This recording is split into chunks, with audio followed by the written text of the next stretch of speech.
अस्सलाम वालेकुम गाइस, क्या हाल है? उम्मीद करता हूँ सब लोग खैरियत से होंगे। आज के इस लेक्चर में मैं बात करूँगा वन डायमेंशनल अरे की। लास्ट लेक्चर में मैंने इंट्रोडक्शन ऑफ अरे पे एक वीडियो बनाई थी, तो चलें आज वन डायमेंशनल अरे के ऊपर बात करते हैं। बेसिकली वन डायमेंशनल किसे कहते हैं? जिसका ऐसी अरे जिसका एक रो हो और एक कॉलम हो, जिसे क्या कहेंगे आप? वन डायमेंशनल अरे। अब वो कहता है अरे बेसिकली क्यों यूज़ होती है? अरे इसलिए यूज़ की जाती है क्योंकि अगर मैंने मल्टीपल टाइप ऑफ डाटा एक ही वेरिएबल में स्टोर करवाना है तो मैं क्या यूज़ करूँगा? एरे यूज़ करूँगा। मान लो कि मैंने हर वेरिएबल के अंदर एक से लेकर 100 तक की गिनती प्रिंट करवानी होती तो मुझे क्या करना पड़ता? 100 वेरिएबल्स लेने पड़ते। ठीक है, लेकिन ये काम मेरे लिए क्या होगा? फ्रस्ट्रेटिंग होगा। क्लियर है? अगर मैं क्या करूँ, एक ही वेरिएबल ले लूँ, उसके अंदर मैं क्या कर लूँ, पूरे के पूरे 100 के 100 अपने जो एलिमेंट्स हैं मैं उसके अंदर डिफाइन कर दूँ, तो मेरा क्या हो जाएगा? एक ही वेरिएबल के अंदर ये सारा का सारा काम हो जाएगा। तो बेसिकली अरे को बनाने का मकसद ही यही है कि आप मल्टीपल टाइप ऑफ डाटा या सेम टाइप ऑफ डाटा क्या कर लें, एक ही वेरिएबल के अंदर स्टोर कर लें। ठीक है जी। Like other variable in JavaScript an array must be declared before it used। जैसे हम क्या करते हैं, कोई वेरिएबल यूज़ करते हैं उससे पहले हम उसको डिक्लेयर करते हैं। वेरिएबल डिक्लेरेशन का मतलब पता है क्या होता है? वेरिएबल डिक्लेरेशन वो होता है जब हम उसे किसी ना किसी टाइप के साथ डिक्लेयर कर दें बिफोर यूज। मतलब वार लेट सपोज मैं अगर करूँ वार ए इज इक्वल टू 10, ये क्या हुआ है? इतना हिस्सा क्या हुआ है? ये वेरिएबल डिक्लेरेशन। मैंने यहाँ पे क्या किया? वेरिएबल को डिफाइन किया, डिक्लेयर किया। इज इक्वल टू 10 मैंने कर दिया, ये क्या हो गया? Variable initialization. ठीक है, ये डिक्लेरेशन और इनिशियलाइजेशन इकट्ठे हो रहा है। ठीक है, अगर मैं ए इज इक्वल टू ये कर दूँ, ये वेरिएबल डिक्लेयर हो गया। ए इज इक्वल टू 10 कर दूँ तो यहाँ पे वेरिएबल क्या हो गया? इनिशियलाइज हो गया। क्लियर है? फिर बेसिक कॉन्सेप्ट है ये ऑलरेडी मैं आपको बता चुका हूँ।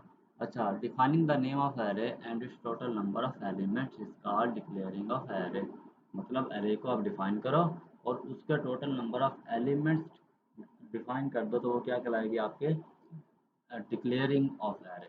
जैसे वेरिएबल डिक्लेरेशन है वैसे एरे डिक्लेरेशन भी है। ठीक है, डिक्लेयरिंग ऑफ एरे कैसे? लेट्स से मैं एक मेथड यूज़ करता हूँ, क्या? Array name. एरे मैं कह देता हूँ एरे नेम ए आर। ठीक है, ए आर आर, ये मेरा एरे नेम होगा। न्यू मेथड एरे का। ठीक हो गया। अब बेसिकली मैंने ये एक कंस्ट्रक्टर मेथड के थ्रू, एरे का एक मेथड है कंस्ट्रक्टर, उससे क्या होगा? न्यू का एक कीवर्ड बनेगा जिससे क्या, और एरे का कंस्ट्रक्टर बनेगा। देखो मैं और कर रहा हूँ तो ये बता भी रहा है एरे क्या है? एरे कंस्ट्रक्टर है। ठीक हो गया। तो ये क्या है? हमारा कंस्ट्रक्टर मेथड है। अब बेसिकली इससे क्या हुआ? एक एरे क्या हो गई हमारे? डिक्लेयर हो गए। ठीक है। अब इसके अंदर आप एलिमेंट भी डिफाइन कर सकते हैं। अगर मैं इसके अंदर 10 लिखूँ तो इसका क्या मतलब है? ये अपनी मेमोरी में 10 10 स्पेसेस क्या कर लेगा? रिजर्व कर लेगा। क्योंकि हम मेमोरी लोकेशन के अंदर कितना खाना ये अपने रिजर्व करेगा? 10। क्लियर है? मतलब इसके अंदर 10 वेरिएबल स्टोर करने की कैपेसिटी है। क्लियर है? अच्छा जी, ये हो गया।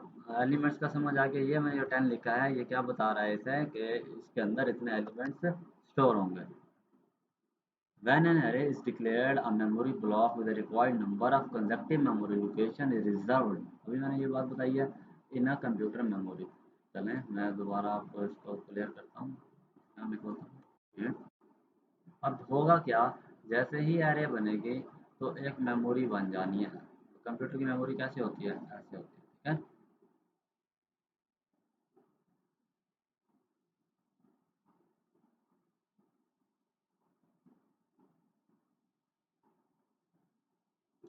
लाइन लगा देता हूँ ऐसे ही।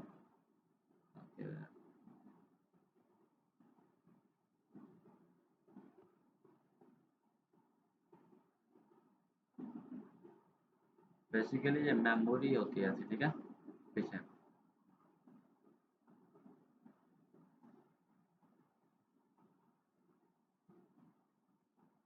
अब हो क्या रहा है? वो क्या कहता है? वो कहता है जैसे ही ये डिक्लेयर होगी memory block with the required number of consecutive memory location is reserved in the computer memory for storing data. और ये बेसिकली जो आपके बॉक्सेस हैं ये क्या है? मेमोरी लोकेशन है। ये आपकी क्या है?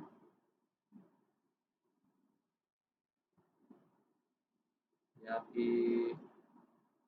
ये आपकी क्या है, मेमोरी है, ठीक हो गया। अब इसके अंदर होगा क्या,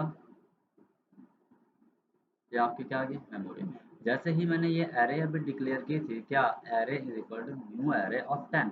अब ये क्या करेगा, कंजक्टिव मेमोरी लोकेशन, बात क्या हो रही है, required number of conjunctive, conjunctive का मतलब है एक ही तरतीब से, मतलब क्या होगा, ये 10, अब ये देखें, पहला, दूसरा, तीसरा, चौथा, पांचवा, छठा, सातवां, आठवां, नौवां, दसवां, ये इतने जो एलिमेंट्स हैं,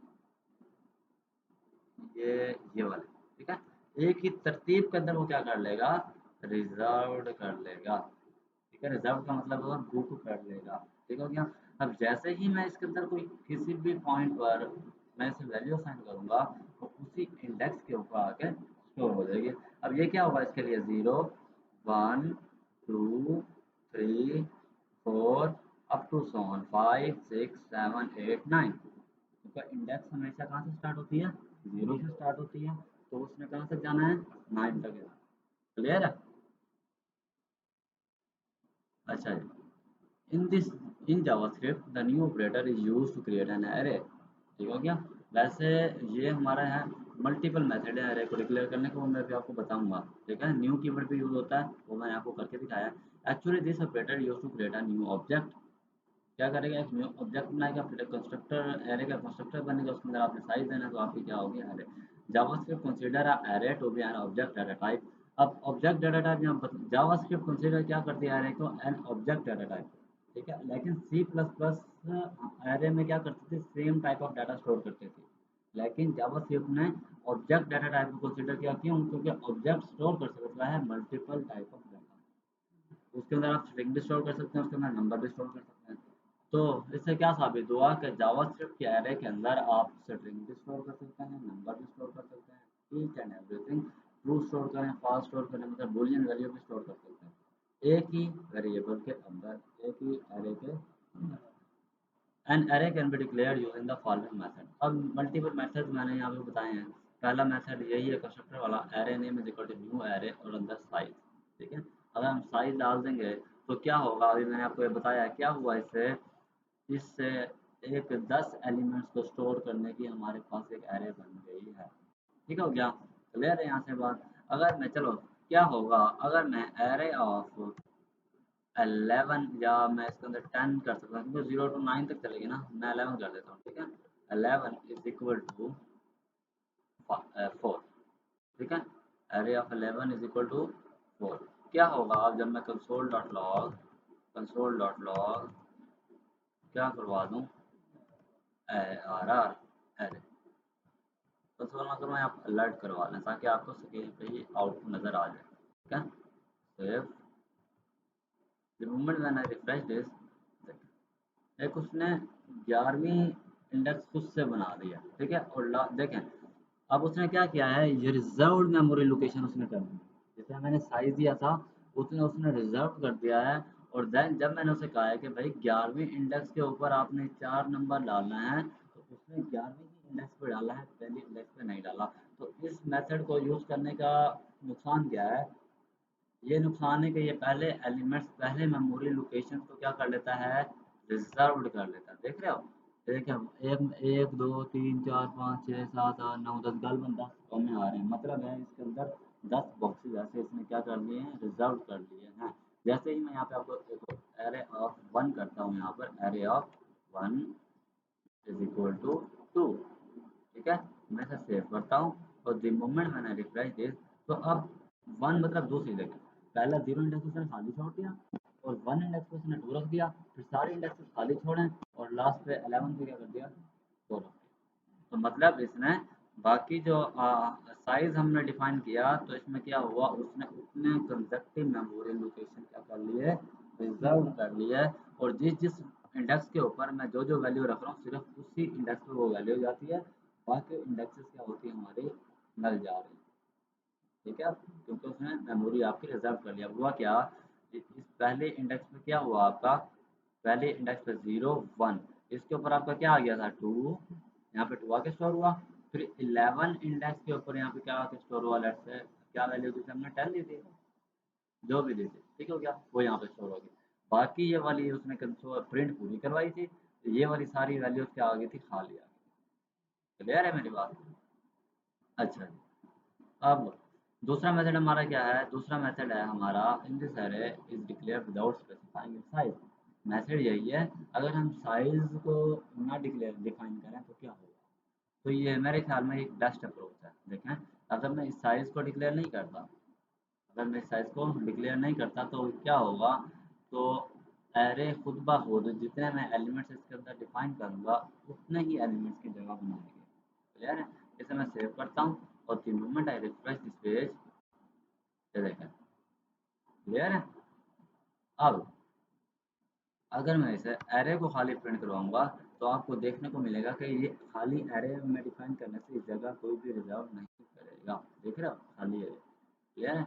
अगर मैं इसके अंदर 10 लिख रहा था तो वो क्या कर रहा था, 10 मेमोरी लोकेशन को रिजर्व कर रहा था। दिखा देता हूँ मैं आपको, ये देखें, 10 कॉमाज आ गया, मतलब इसने 10 अपने मेमोरी लोकेशन को क्या कर लिया, रिजर्व कर लिया।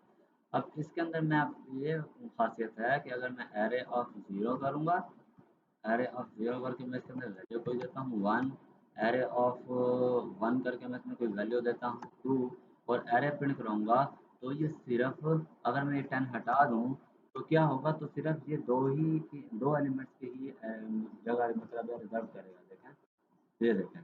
तो अगर मैं यही वाला काम साइज को देता और फिर करता तो क्या होता, वो क्या कर देता, 10 मेमोरी लोकेशन रिजर्व कर लेने देता। देखें, ये देखें, बाकी क्या हो गया, खाली। क्लियर है ये बात? यहाँ तक क्लियर है? लास्ट हमारा जो अप्रोच है, जो हमारी आजकल लेटेस्ट अप्रोच है को बनाने की है, वो क्या है, इन दिस हम क्या करेंगे, एक वेरिएबल मतलब इसे डिक्लेयर करेंगे, अरे का नाम आएगा और फिर आपके स्क्वायर ब्रैकेट के अंदर एलिमेंट कैसे, फॉर ए आर आर अरे का नाम इज इक्वल टू 1,2,3,4। ठीक है, मैं कंसोल डॉट लॉग करता हूँ, कंसोल डॉट सॉरी अलर्ट करता हूँ, अलर्ट क्या कर देता हूँ, ए आर आर, ये देखो। क्लियर है? ये भी आपकी क्या बन गई है, एरे बन चुकी है। अब एक्सेस कैसे कर सकते हैं एरे के एलिमेंट्स को, सिंपल, आप इसकी इंडेक्स से, अब इसकी इंडेक्स मैंने अगर क्या 3 एक्सेस करना हो तो मैं कैसे एक्सेस करूँगा, अलर्ट, क्या करूँगा मैं, एरे का नाम और स्क्वायर ब्रैकेट और उस एलिमेंट की इंडेक्स, मतलब 3 किस इंडेक्स पे है, 2 पे है, 2 में रखूँगा और मैं इसे सेव करूँगा और इसे मैं चेक करूँगा, ये देखो आ रहा है। तो ये तो था गाइस हमारा एरे और उसको क्रिएट करने के डिफरेंट मेथड।